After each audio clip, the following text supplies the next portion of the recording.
Toujours en parlant des médecins, vous avez remarqué que quand vous arrivez 5 minutes en retard, vous vous faites engueuler comme du poisson pourri, alors que eux, ils peuvent facilement avoir une demi-heure de retard, quoi. Et là, personne dit rien, quoi.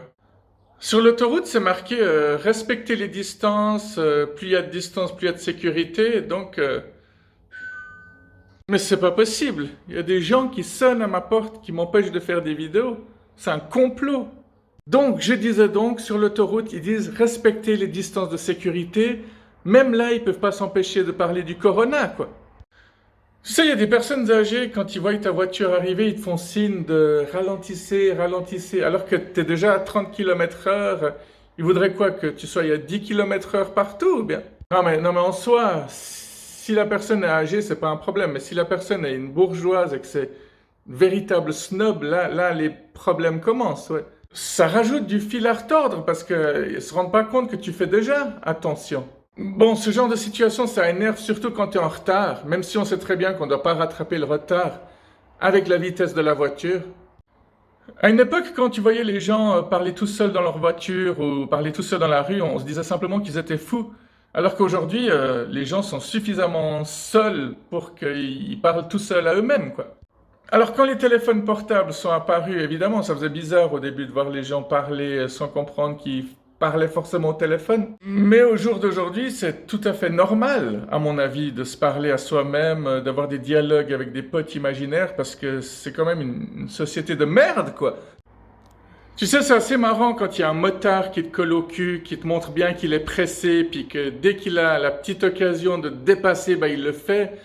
Là, un truc que j'adore faire, c'est moi de le tracer, de filer à ses trousses, de le coller. J'ai presque envie de faire les phares et de klaxonner dans ces moments-là.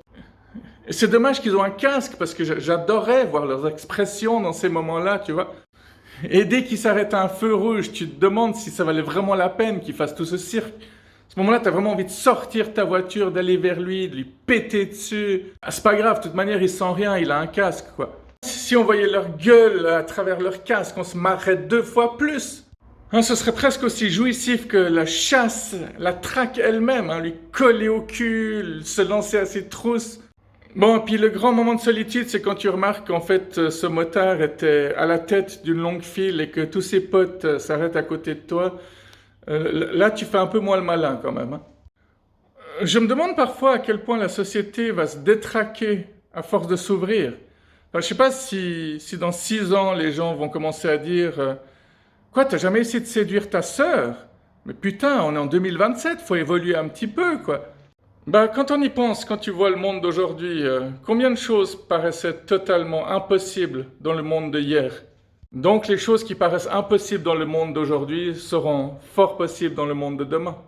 Lundi matin, je suis allé dans un jardin botanique et à un moment donné, j'ai vu un renard qui descendait des escaliers à une dizaine de mètres de moi.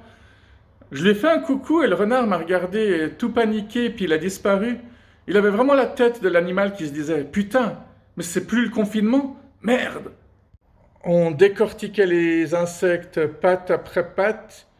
Il y avait un côté assez troublant. Tu peux massacrer un insecte sans qu'il crie, sans qu'il hurle de douleur. C'est cette curiosité de la fascination de la mort qui tue.